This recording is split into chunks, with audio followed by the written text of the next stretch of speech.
One batch, two batch, penny and dime. All right, so we are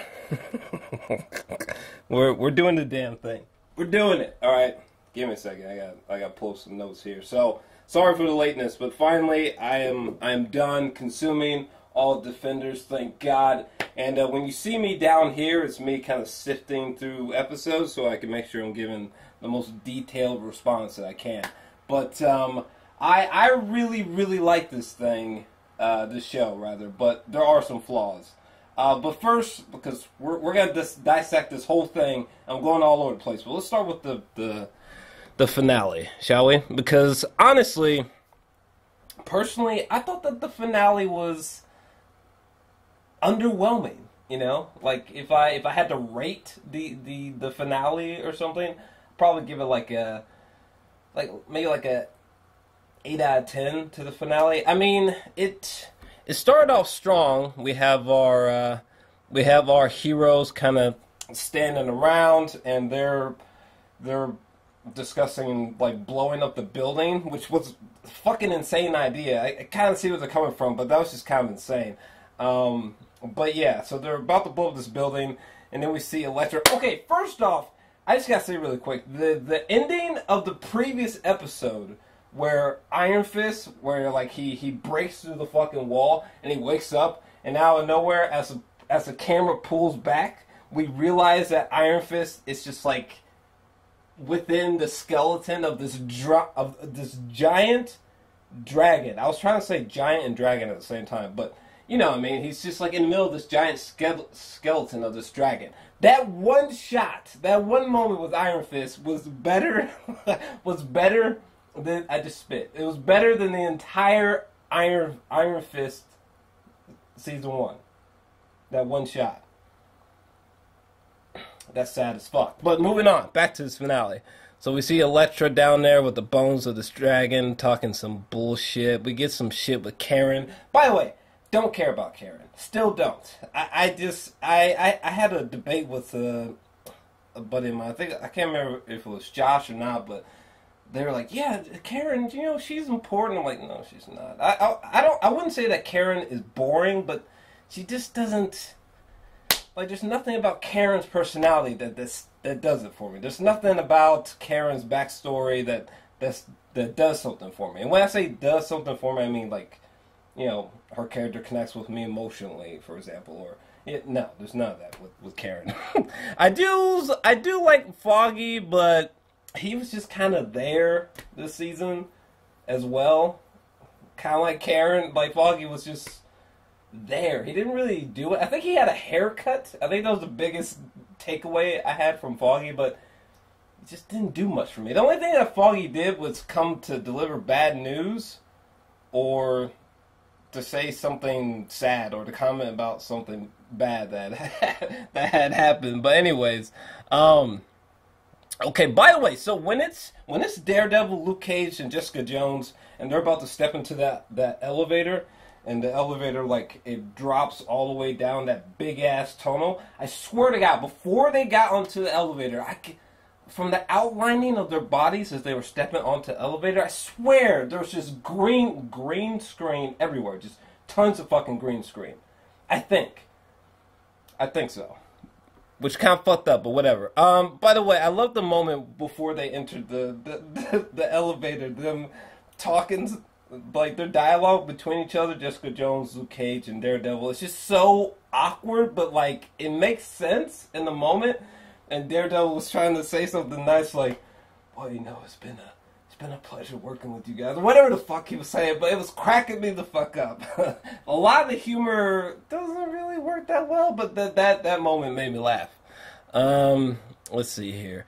Misty Knight. Let's talk about Misty Knight here for a second, because in this finale, she gets her fucking arm just sliced off by Elektra.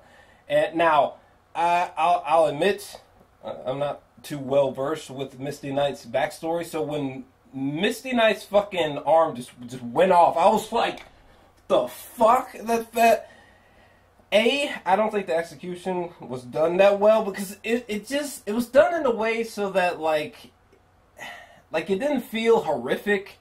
I didn't go into scenes after that like, I cannot believe that happened. The only thing that happened was I was just like, why? It kind of reminded me of in Christopher Nolan's Interstellar, when the truck drove through the cornfield, even though one of the tires was flat. It was the exact same reaction I had. I was just like, why would you do that? It's so sudden and abrupt and doesn't make sense. Like, what the fuck was that shit? So I did a little Google research. Apparently, Misty is supposed to get like a bionic arm or some shit. Didn't fucking know that. But I had no idea that's supposed to happen. She's gonna have a bionic arm with her fine ass? Jesus Christ. Anyway. So yeah, the execution of her getting her arm cut off did not work for me. I think I was supposed to care and be emotional, and it was just like a WTF moment, and not in a good way. Oh, what else happened? So they get down in these caverns, and there's fight sequences going on with Jessica Jones, Luke Cage, Daredevil versus all these nameless, who gives a fucks, goons down in these caverns.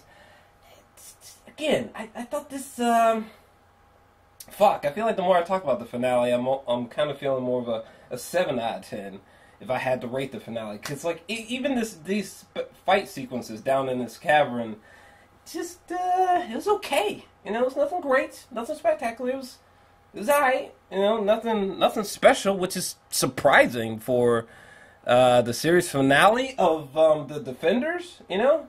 You would think that all the action sequences in the finale would be the best ones in season 1, but no. Like, literally the hallway fight sequence was more compelling than any action sequence in the finale. It's fucking weird, but let's move on. Let's skip ahead here. Oh yeah, Colleen. She was sufficient, like, in terms of her character arc, just her character's existence within this season. I thought she was sufficient. Colleen was fine. That one scene where Colleen was talking to Rosario Dawson, and she was like super emotional, and she was crying because, like, she kind of felt like because of the hand and Kunlun being lost, that like she felt lost as a person, like her persona, her personality, her life was so ingrained with Kunlun and that kind of lifestyle, and that, or maybe she was talking about the hand, but whatever. Like, she was just saying that, like, she just felt lost. You know what I mean? And I totally understood where she was, not only where she was coming from, but I was convinced. I bought into her emotional state. Now I just lost myself. Was she talking about the hand? Was she talking about Kunlun? But whatever, one of the two. But yeah, I thought she was sufficient, and I thought her performance in that moment was fantastic from an actress playing Colleen. But let's see here. Oh yeah, okay. So let's talk about this Daredevil died situation. What the fuck? Again, maybe there's something in the comic book lore that's like, oh, well, obviously they made Daredevil die because fucking this happened in the comic books. Fucking duh, Jor-Els. Like, maybe that's the case. Fair enough. But in context to this show, trying to make it seem like Daredevil died just felt weird and really unnecessary. It's like, why would you do that? Like, it almost felt like the creators were watching Batman vs Superman, and they were like, "Oh my God, what Zack did with fucking Henry Cavill, we should do the same thing." Like, it just was just so random. But because it was like, what was the point of making, in context of the show, making it seem like Matt died? You know what I mean? Because I wasn't convinced. I didn't get emotional because I was like, well, clearly he's not dead. They just greenlit season 3 for Christ's sakes, you know. So. I'm curious, like, why they thought that was the best decision to leave off Daredevil in the finale. I'm really fascinated by that. I really didn't like I'm talking about a lot of flaws at the current time, but I really didn't like this concept. Well, I understood why Matt stayed behind, but at the same time, not really. Like, Really?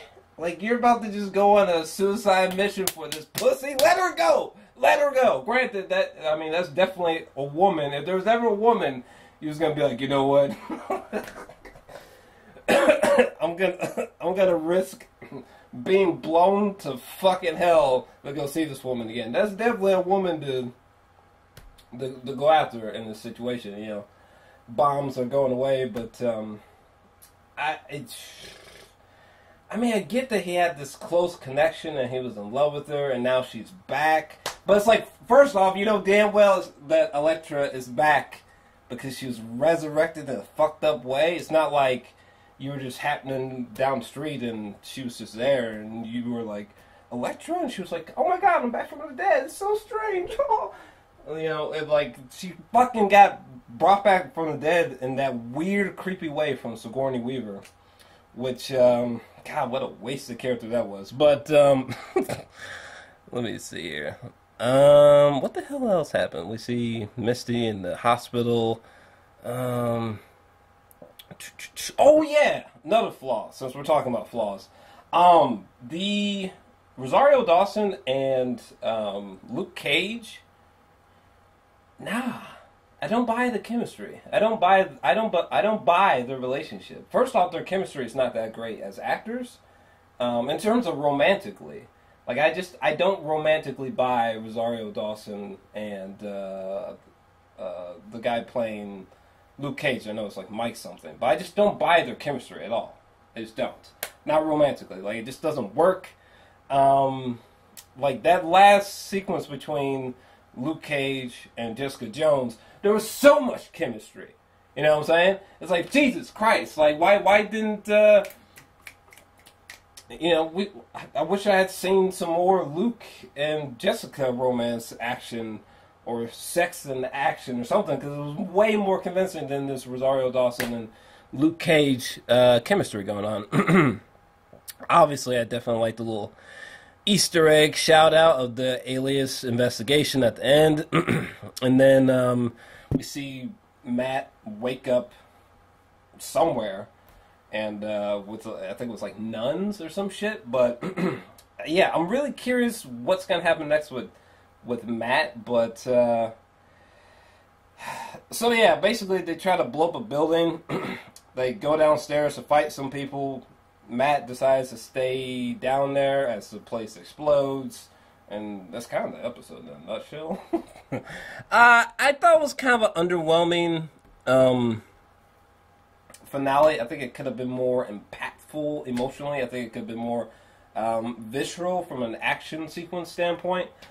And I feel like the finale should have been like grittier, more spectacular, more awe-inspiring, more like I can't wait to see what's gonna happen. How are they gonna make a season 2 of the Defenders? Oh my god! Yeah, didn't really get any of that, so that's unfortunate. But let's talk about some positives, because we've been talking about some flaws here. A lot of them pertain to this episode, but let's talk about some positives. Let's go to episode 4 really quick. This video is probably going to be long as fuck, so you might want to pull up some tea, some coffee, and some whiskey if you got some. Episode 4, Royal Dragon. Positives. Let me tell you something.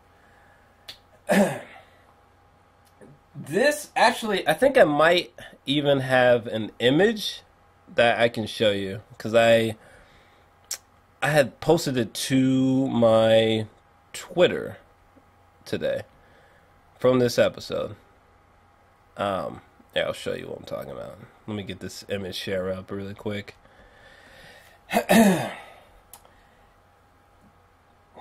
This episode was so good. First off, this episode is a 10 out of 10, in my personal opinion. Not only that, in my opinion, this is the best episode from any TV, from any live-action superhero show.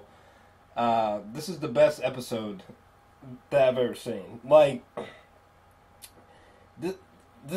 first off, the ending of this episode blew my fucking balls out. Okay, when the Elektra, when she should stand there, and then I know where Jessica Jones she like drives her car into the front of the shop, and runs that bitch over. She comes out with some quippy one-liner that I fucking geeked at. Cause like it was funny, but it was like cheesy at the same time. But like it was a really good cheesy. And then she stands in line with them, and fucking they all like raise their fists. But I love Daredevil's fucking reaction because it's very understated. You know, it's not like this. You know, it's not some crazy shit like that. He was just like, "Come on, motherfucker!" Like it was just so dope. It was so dope. That last shot was so dope. I was so hyped. I've never been so hyped in my whole goddamn life. And I'm telling you, this is the best hour of live-action superheroisms I've ever seen in a show. It just blew my mind. It was done to perfection. Every character, their personality was represented perfectly. Every introduction from a major character, like Stick or Luke or Jessica, whatever, was done fucking perfectly. And I'm gonna dig deeper into why I love this episode so much, because it just blew my fucking balls out. First off, it opens up in this shop, which I really like the concept that Daredevil, you know, like in season 1, he was dressed in all black and he kind of had like a do-rag thing going on, but I think it's cool that they paid homage to that look, but they had Jessica Jones's scarf as what was kind of covering his head. That was just cool. It's just that whoever thought that was a clever fuck. But anyways, all of them sitting down at this table eating food. Just we finally sort of get to see all of them kind of in a room. Just letting their characters breathe and letting their personalities like bleed into each other and mix into each other and play off each other. And it was just fascinating to see how they all mix. And I gotta say, you know, I really didn't like Iron Fist season 1, and I was really afraid of how Daniel Rand was gonna mix into this show. But I thought he mixed into the show really well. I still got some gripes with the character as we see him on the show, but I thought he mixed in with particularly in this episode. He was perfect. He was great in this episode. He was so great, Iron Fist. Let me skip ahead a little bit. I really like the sequence with Sigourney Weaver. The way she's portraying her love to Elektra is just really cold and like kind of creepy. Almost kind of sensual in a way. But Sigourney Weaver, she's got this weird, like, I'm the mother figure and you're my little daughter thing going on with Elektra. It's such a strange but entrancing relationship to watch. It's fascinating. And then seeing Matt Murdock, he's like about to leave, and then he realizes that he's got to stay and takes off his mask and starts to open up to the group. Oh man, that was so fucking dope. Jesus Christ. What else? Oh, I totally forgot about that one Asian dude cutting into that pig. What a great way to take us into that character. I thought something really interesting was going to happen with that Asian dude's character, because his introduction was really cool there.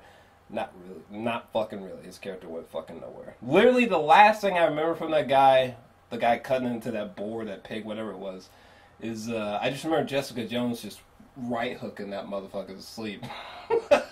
I think it was Jessica Jones, or it was Iron Fist. One of the two. Just slapped his ass. Anyway. And then Stick shows up. Blah, blah, blah. Jessica leaves. What else? Oh, yeah, and there was a nice little moment with Sigourney Weaver where she's feeling the pains again. I liked what Sigourney Weaver did with her performance of the villain, but, like... No, I should rephrase that. I was intrigued by Sigourney Weaver's character. You know, I like that they made her almost sympathetic in a way, and kind of flawed, blatantly so, with that, what did she have, like cancer? Or she had some kind of disease that she was going to die from soon, and she kept taking the medication for. And we see her experiencing pain from this disease in this episode. You know, like, it was an intriguing character, but a weak villain. Sigourney Weaver. Yeah. Pretty much. Let me see here. Jessica Jones making that connection that the hand is old as fuck on her laptop. It's pretty cool. Let me see here. Oh my god! There was one moment right here. Let me see if I can pause this, actually. This moment where Matt gets he gets frustrated and he begins to walk away, right? Hold on a second. I'm going to let it play for a second. So, Matt gets frustrated. What they do with color is fascinating.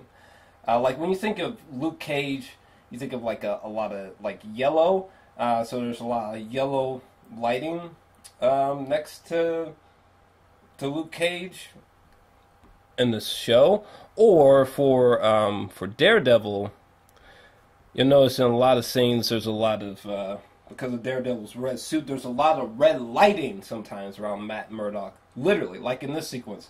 And it just blew my fucking mind. When he was walking away, right, towards the window, you realize that, like, it's all red, the lighting is all red because of Matt, literally, you know what I'm saying? It's very subtle, it's easy to miss, but I just thought that was so dope. I noticed that in the first couple episodes where Matt would be in his apartment, you would see, like, all this red lighting casting down on Matt, and I was like, oh, I see what y'all are trying to do. I see what y'all are trying to do.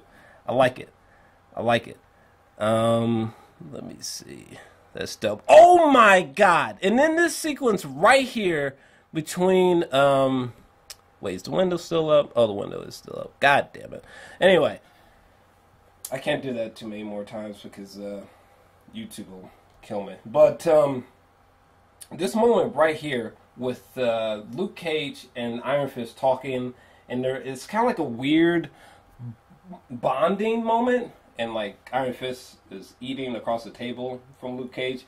This is the moment where, for the first time, the actor playing Iron Fist, I was like, yo,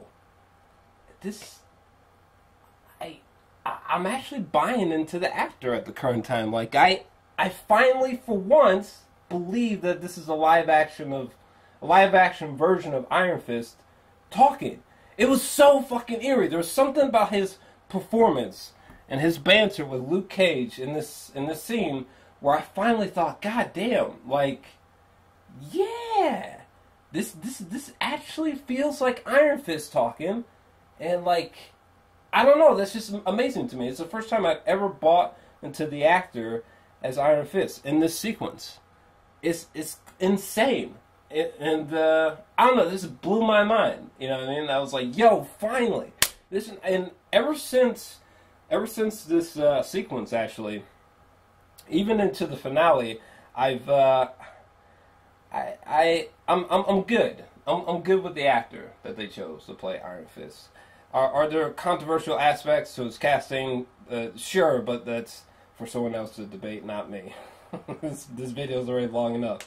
But, no, I think they chose the right guy. I just think they should not have failed so hard with season 1 of Iron Fist, because now I get it. And really, I thought this is probably my favorite performance from the actor as Iron Fist in this sequence, for sure. Oh, man. I love that sequence. Like, he really seemed like Iron Fist in that sequence. My God. God damn it. I'm sorry, but I gotta take this box off, because they're gonna hit me with some copyright bullshit. You know, ironically, I have to bring it right back up. But this sequence right here was another holy shit sequence, because look, granted, we know by now that Charlie Cox is a really good actor, and the guy playing Stick, he's another really good actor. Shout out to anyone who's ever seen Vertical Limit. But this shit, oh my god, we know that they can act good as blind, right? We got it. But for God's sakes, their performances in this one sequence with them talking to each other was so good. what the fuck? Like they just so, and sure we could like look at other episodes and gush about this, but for God's sakes, for whatever reason, in this this scene right here, their acting is so incredible. These niggas legitimately look blind talking to each other. Like, no bullshit. It's not cheesy. It's not far. Like, it seems like two blind people literally talking to each other. It's insane. That sequence was blowing my goddamn mind. What else? Oh yeah, and then Sigourney Weaver walks her happy ass in there out of fuck nowhere. Good God. But no, this episode I just thought was fantastic. I thought the emotional beats of the episode really worked. Like when Jessica was saying that she has to leave, or that she's going to leave, like fuck this shit, you know, or the moments with Daredevil feeling conflicted about joining this group. I keep going, but I might have to write like a written response in the comment section. But yeah, this episode was just like such a perfect. When I pictured like what the Defenders might look like from this live action series, like, oh man, what will it look like when they all get together? This is what I was hoping to see. You know, this was perfect. It was just perfect. I loved this episode. It was so good. Now let's sort of rip apart the rest of this show here. Sigourney Weaver, I think I've kind of nailed what I thought about her. Episode 3. In my notes, it told me to go to episode 3 because something big happened. Oh, this was a fucking dope episode. Good God. Did I still have the window up? Oh, I don't have it up. Thank God. But this episode was dope as fuck. Episode 3. I loved the opening with Elektra. By the way, is it just me, or it's sort of like Elektra is the main villain of the show and not Sigourney Weaver? Am I the only one who felt that way? I mean, sure, they tried to imply greatly that Sigourney Weaver is the great orchestrator, you know, the big bad of this season. But to me, I kind of felt like it was really Elektra, you know. I felt like as season 1 went on for Defenders, I felt like a lot of the spotlight in terms of a villain, you know, opened up most on Elektra. You know what I mean? And I almost don't know why they didn't just try to push for Elektra to be the main villain, given how her character affects the whole story arc. You know what I mean? I mean, for God's sakes, there was one sequence where Elektra literally knocked out everyone, which I thought was kind of ridiculous. But she, like, literally, like Jessica Jones, Luke Cage, Iron Fist, Daredevil, like, she literally knocked out everyone at one point. I was just like, did she really just sleep these niggas? She did. But they should just made Elektra the big bad. But anyway, I love how this episode opens up with a flashback, and we kind of get to see the rebirth of Elektra. I thought it was cool as fuck. Again, I don't know what many people thought of Defenders. Maybe Defenders has like 17% on Rotten Tomatoes. I don't know. But I loved what they did with Elektra this season. I thought it was vastly more interested than what they did with Elektra in season 2. I thought the execution of Elektra in season 2 of Daredevil was a mixed bag. I thought the casting was fine. But it's a mixed bag. But in this, in the Defenders of Elektra was just used awesomely. It was almost kind of like a horror film, you know, seeing them put her in this sarcophagus, and then like Elektra is reborn in blood, and like again, Sigourney Weaver is sort of like raising her, and like it was Sigourney Weaver just being really fucking creepy. By the way, it was really funny to see Sigourney Weaver doing martial arts. Not that Sigourney Weaver shouldn't do martial arts, but She was. I did not expect Sigourney Weaver to just be like,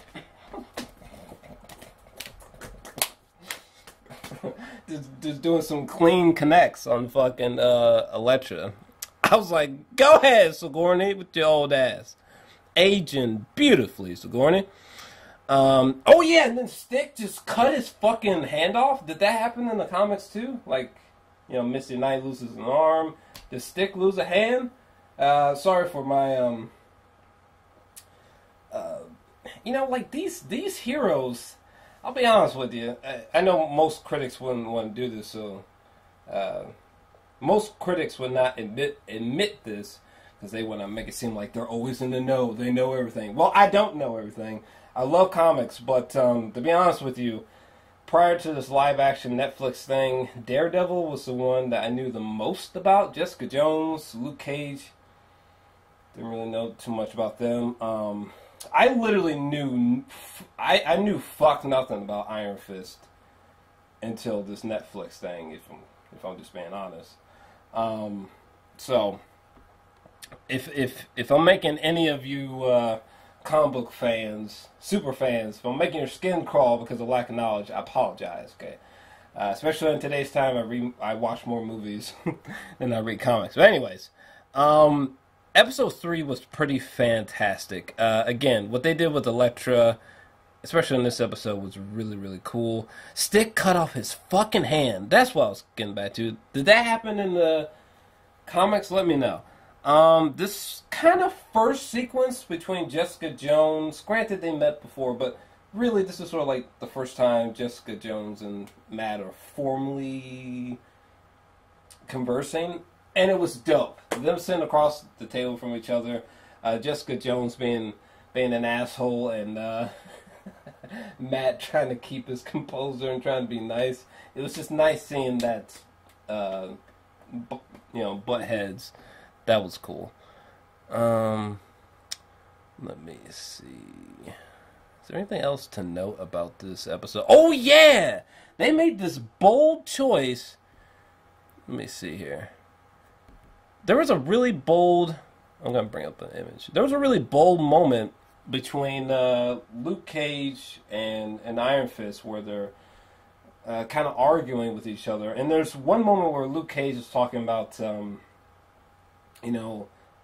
Cage is just like, but you're, you come from privilege. You're just a privileged boy. He says something, I'm paraphrasing, but basically talking about white privilege, basically. I just thought that was just bold as fuck. It made sense in context to their conversation, and it didn't seem like something like out of the ordinary for Luke Cage to say. But I was surprised that they went that route. Like, writers keeping it real, because it does seem like if Luke Cage and Iron Fist got in an argument. Especially considering what they were talking about, that seems like something Luke Cage would literally say. So my hat's off to the writers for adding that in there, because I mean, that's just not something I can't think of any other live action superhero show on this scale that has done something like that in dialogue. So fucking kudos, that was interesting. By the way, the first fight sequence between Luke Cage and Iron Fist, like, it was cool concept, but it didn't do much for me because I was just like, Iron Fist, for God's sakes, mate. Like, what kind of training have you been doing? Because you honestly could have been killed by Luke Cage legitimately. I mean, there was that one nice moment where Iron Fist, his fist glowed, and, he knocks Luke Cage like fucking 15 feet away or whatever, but I was just kind of underwhelmed by that fight, because it just made Iron Fist just look like a little bitch, if I'm being honest with you. You know what I mean? Like, he just made him seem so weak. Why is Iron Fist so... Like, here's what I would like to see. I would like to see in, like, future seasons with Iron Fist. First off, stop making Iron Fist say anything in relation to the hand, the Kunlun, or his own name. Please, first off, if we just knock if we knock those three things out, Iron Fist is going to be infinitely better than ever. Because, oh my God, if you took a shot every single time Danny Rand says Danny Rand, or anytime he talks about the hand or anything connecting to the hand, or Kunlun, if you took a shot every time he does that, you would be drunk as fuck because it's just constant. He needs some new stuff to talk about. I think that might be it. I think if they do that, I think I would like his character so much better. Because I feel like a lot of what Iron Fist has to say is just so regurgitated. A lot of times, Iron Fist's dialogue. Anyway, hopefully they fix that shit because it's driving me fucking bonkers. Is there anything else to note in episode 3? Oh, the hallway fight. Good fuck. I almost forgot about that. Yeah, the hallway fight. For whatever reason, I guess hallway fights are kind of like, I guess it's just the thing. I guess it's like in Game of Thrones. Like every time there's a wedding, you're like, oh shit, something fucking fucked up or something big is happening. So I guess anytime there's a hallway action sequence, we just know the turn up is about to be real. Because it was so fucking dope when that hip hop song came on and Luke Cage and Iron Fist were just going in and knocking bitches across tables and ragdolling bitches with kicks and shit and just clotheslining people. And then when just all of them were in the hallway just going in, like Jessica Jones and Luke Cage are just knocking people back like 10, 15 feet and shit. And it was... That was cool. That was really cool to see. That was just a fantastic fight sequence. My God. All right, let's go to episode 1. See what the hell's going on in there. Give me a second here. Episode 1. I think episode 1 was pretty good. It was pretty good. If I had to rate episode 1, I'd probably give it like a 9 out of 10. It did its job pretty well. I thought that the editing was just very frenetic. It was very... I gotta say, the pacing and the editing of the premiere and season 1 in general is good. Kudos. There was never a time that I felt bored. There were definitely slow patches during season 1 of Defenders where I was like, I think we could have cut that out, we could have snipped that out. But I was never necessarily bored. But yeah, the editing was pretty fantastic in this first episode. Like, I love that they sort of open immediately on a action sequence in the premiere. And it's sort of like, what was it, Colleen and Danny trying to stop Elektra from killing somebody, and the action looked good. That was a big problem with Iron Fist, is I thought a lot of the action sequences just did not look good. And seeing the first thing that we see is Iron Fist fighting somebody, and this, the way it's choreographed, it looks good. Whew. I felt at ease in minutes watching the premiere, which is good. The introduction of Jessica Jones just in the premiere, just asleep at a bar. That's just perfect. That's perfect. And they did really cool things with like transitions, even in the premiere, where like let's say Luke Cage was walking down the street and he puts his hood on. Like, there was one sequence where right after that, Jessica Jones was coming up the steps with like taking her hood off. It was something like that. They do a lot of connections like that in the premiere and throughout this season that I think are really cool. Again, like what they do with the lighting, I think I might even have an image here. I really like what they do with the editing, the transitions, and even the lighting. It's almost as if whoever was behind the making of Defenders, they wanted them to be a little bit more detailed than usually. So that's cool. Like how, Luke Cage, he's always got like black and yellow Luke Cage is right here in the sequence. He's got his hood on. The lighting is yellowish. It's not coincidence. Anyway, let's see here. But yeah, the premiere was fucking dope. It was almost like every scene transitioned in a way, and every scene was edited in a way as if like each scene was put together with fingers lubricated with Red Bull or some shit. You know what I mean? It's just I really like the pacing of season 1, and especially the premiere. It's very good. And oh man, one thing I don't hear a lot of critics talk about when they're reviewing Daredevil is the priest, the confessionals. These are actually some of my favorite moments ever from this Netflix interpretation of Daredevil. I love these moments where it's Matt simply talking to the pastor. Because first off, there's always these fucking really dope, really deep quotes from these two. And this conversation doesn't skimp out on that at all. Like, I love how through this conversation, you know, we realize that Daredevil, he's hung up his cape and cowl, so to speak, and he doesn't want to be Daredevil anymore. In fact, he hasn't been Daredevil for quite some time, right?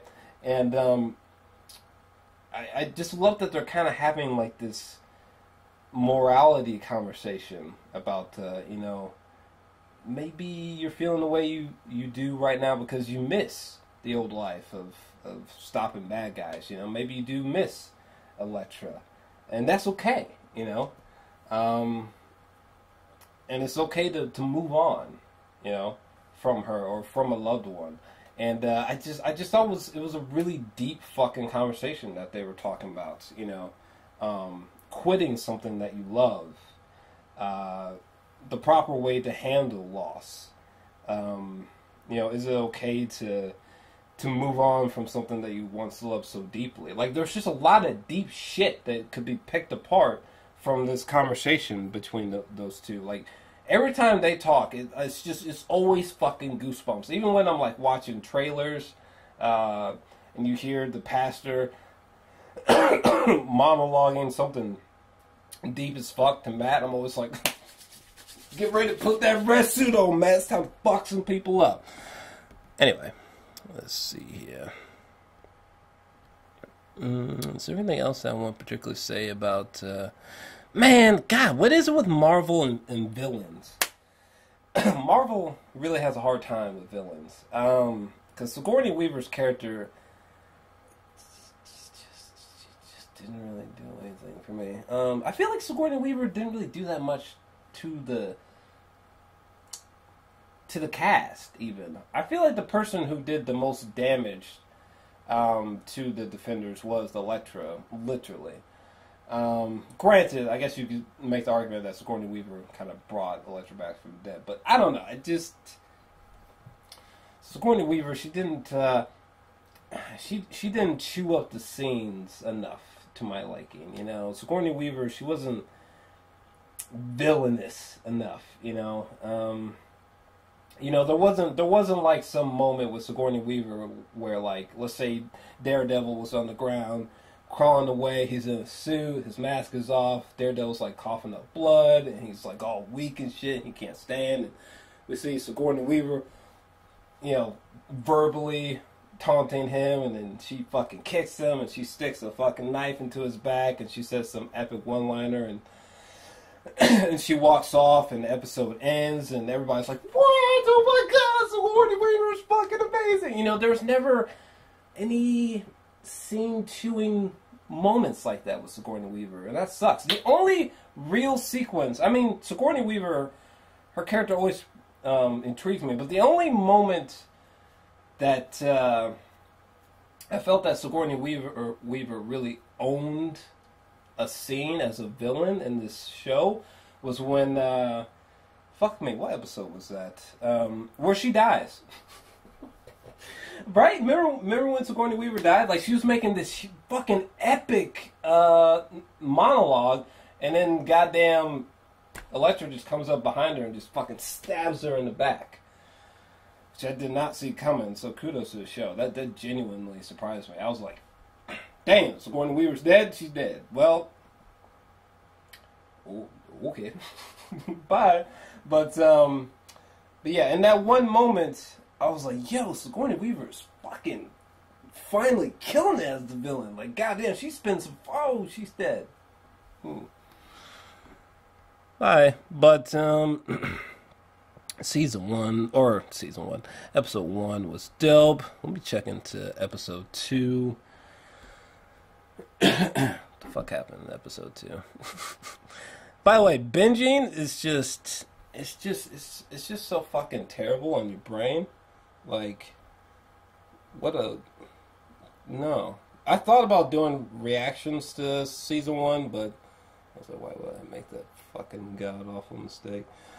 Is there anything really talk about in Episode 2?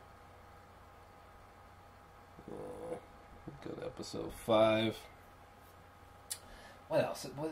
What else comes to mind when I think about this show? Positives. I didn't hate Iron Fist. Still got my gripes, but I didn't hate him in this season, so that makes me happy. I was super concerned about Iron Fist, particularly. And the cast had really, really good chemistry. Big positive.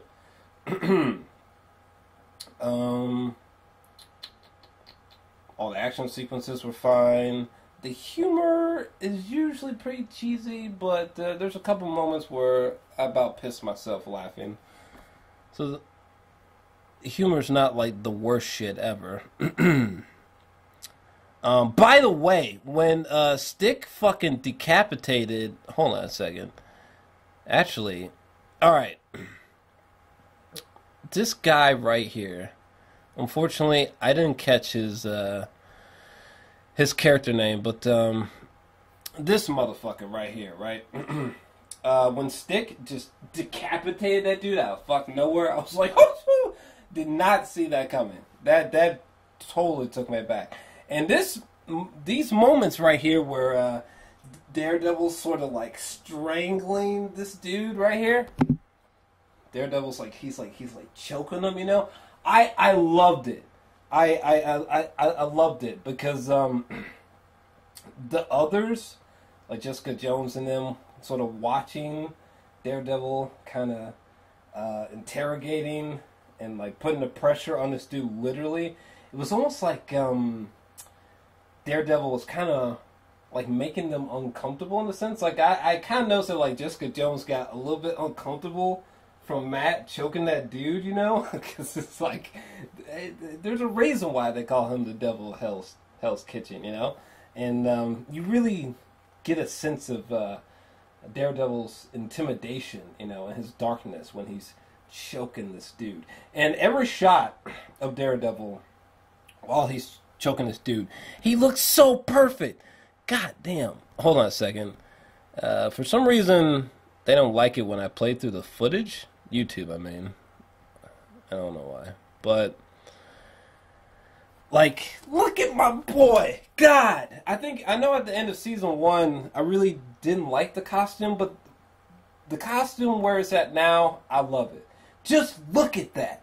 Jesus Christ. How is that not goddamn Daredevil? Matty Murdock.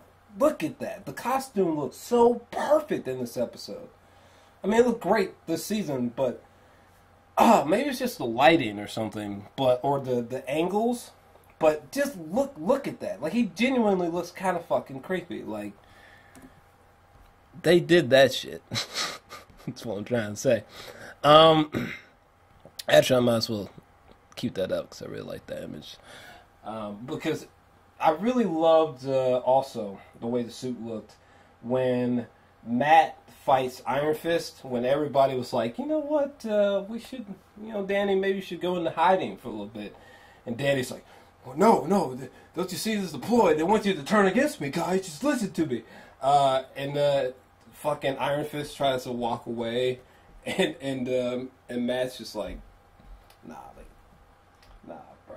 Why don't you just stay here, you know? And then the fight sequence between Iron Fist and Daredevil was so fucking dope. When Daredevil had his mask off, seeing the two of them square off like that was just some nerdgasm shit. It just felt like a comic booky moment, like such a comic booky moment. It was. That's what I did during that sequence when Iron Fist and Daredevil fought like that. I was just. That's all you would see me doing in my in my reaction if I had made one. But man, that was such a dope moment. Hold on. Woo. I had to let that one out.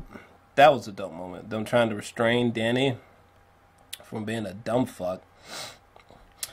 And what, by the way, it was like Danny, just chill out. Like it was their reasonings for you should hide yourself were completely sound. Some bitch. Anyway. Episode 6. Oh yeah, this scene right here, episode 6. I thought it was good, but it kind of like episode 6 was weird to me because like it started off strong with the whole restraining Danny thing, and then it ended strong too. What the hell happened at the ending? Something was. Oh yeah, there was a little scuffle. Stick was there. Sigourney Weaver. Oh yeah, Sigourney Weaver, and then they find and they capture Danny. Gotcha. Or wait, isn't this when Sigourney Weaver died? No. Oh yeah, I think this one Sigourney Weaver died is actually episode 6, I think. But yeah, in a nutshell, my biggest issue with episode 6 is that like it started strong and it ended strong, but the middle there's just a little bit too much dialogue-driven scenes that. I mean, Grant, they had a conversation between a tied-up Iron Fist and Luke Cage, but there's just too much talking in the middle of that episode, so it was alright. Episode 7. Is there anything I want to say about that? Oh yeah, I don't know if I mentioned this specifically, but Misty Knight just did nothing. I thought she was going to have a much bigger. I thought Misty Knight would have more iconic moments or big moments in this season. Just no. I feel like literally every time I think of Misty's character, the only thing I think about from this season is, what the hell are you doing? What are you doing? Come back here, Jessica. What's going on here? Why would you do that?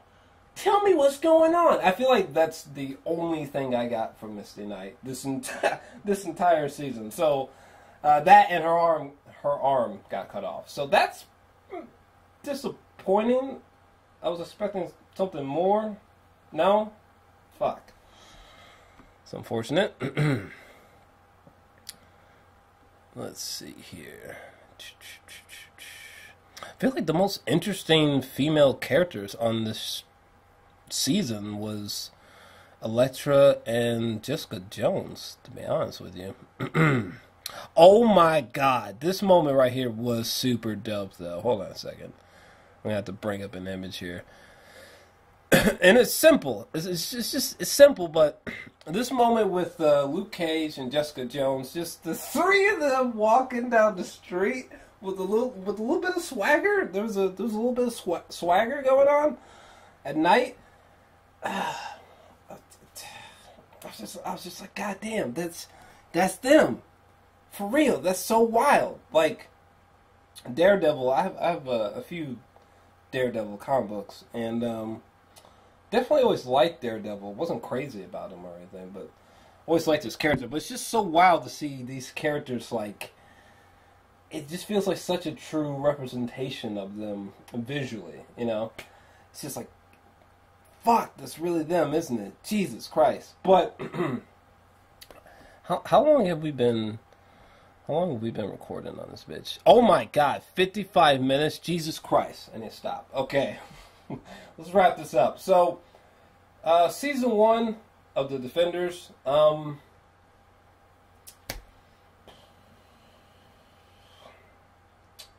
wish we kind of, we did not get a great overarching villain, which is unfortunate. I liked what they did with Elektra. I feel like Elektra kind of almost became that, but I don't know. This season really needed like a Thanos, for lack of a better term, Heath Ledger's Joker, and they didn't have it. You know, they needed like a Kilgrave, but they didn't have it. But what they did with Elektra was really cool. It got close to that, but didn't quite make it. I wish there was more effective humor. I wish there were more spectacular action sequences, like the hallway sequence, the group hallway sequence. I wish there were more episodes, like episode 4. Episode 4, I might have to make like a whole video just centered around episode 4, because it just almost died from nergasms in that episode. I really loved the episode. It's no bullshit. It's not like some blind love. I mean, it's just, it's hard to talk about every aspect of something, especially in this live stream aspect. It's kind of crazy, because we're live right now. But, I don't know. What other thoughts shall I leave you with? I feel like the Matt Murdock death was a bit much. I don't know why they had to do that shit, but I guess we'll see why. Let me know your thoughts down below why you think they decided to kill Daredevil this season. And how the fuck did Daredevil survive that? And let's just say Elektra died. Hypothetically speaking. We don't know. Like, we come to find out that Matt lived, but Elektra died. That's some bullshit. Also, where is let's say that Matt and Elektra lived, right? Like, where is Matthew and Elektra supposed to go, relationship-wise, without beating a dead horse? So I'm hoping that there's satisfying answers to these questions. I guess is my main point. So I would like to see that. Anything else I would like to say? Not particularly. I think season 1, The Defenders, I'm feeling like an 8. I'm gonna go with like an 8 out of 10. I had a lot of fun with this show. I mean, I thought it was fun. I thought it was very well paced. Actually, I thought the editing was on point. Things like Easter egg type of shit. I know I'm holding my sock. Or like yeah, like Easter egg type of shit, or like background details. I thought that they spent a lot more time with that stuff than usual. Like, even down to the lighting, what they did with lighting, as I have already explained, I thought was fascinating. So, I love that the filmmakers, they seemed like they were paying attention to, you know, what's going on in the background a lot in this season, which was cool. But yeah, I don't know. I'm feeling like an 8 out of 10 for season 1 of Defenders. I had a blast with it. I just didn't think it was exceptional. I didn't think this show was like extraordinary. I felt like season 1 of The Defenders was a show that had exceptional moments, but overall was just really, really good. It's kind of my thoughts on it. But yeah, I feel like I've said everything that I probably should, and I'm probably going to get out of here because we're about to hit... We're hitting the fucking hour mark, people. Jesus Christ. Is this the first time? Is this the first time I've solo reviewed something and we hit the fucking hour mark? God damn it. Someone's going to piss themselves when they see this fully processed. Like, oh, did he talk about the Defenders? Fuck! He talked about it for an hour! But anyway... yeah, what do you guys think about it? Let me know your thoughts down below. This might be the most scatterbrained I've ever been reviewing something, but fuck, people, it's a lot of content. You know, what can I say? But yeah, if you enjoyed this video, definitely make sure to smash that like button, subscribe. In the lower right hand corner of the screen, you should see a little circular button. You can tap that, instantaneously subscribe. We did it. Shit. I didn't know I was going to do it, but we did it. But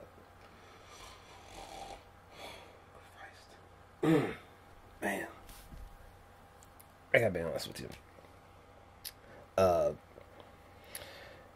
Chick who plays Elektra, she is fine. You know what I'm saying? I can see why Matt was like, I gotta go back after that pussy, because man, I can't blame him. I can't blame you, Charlie. I can't blame you for going back.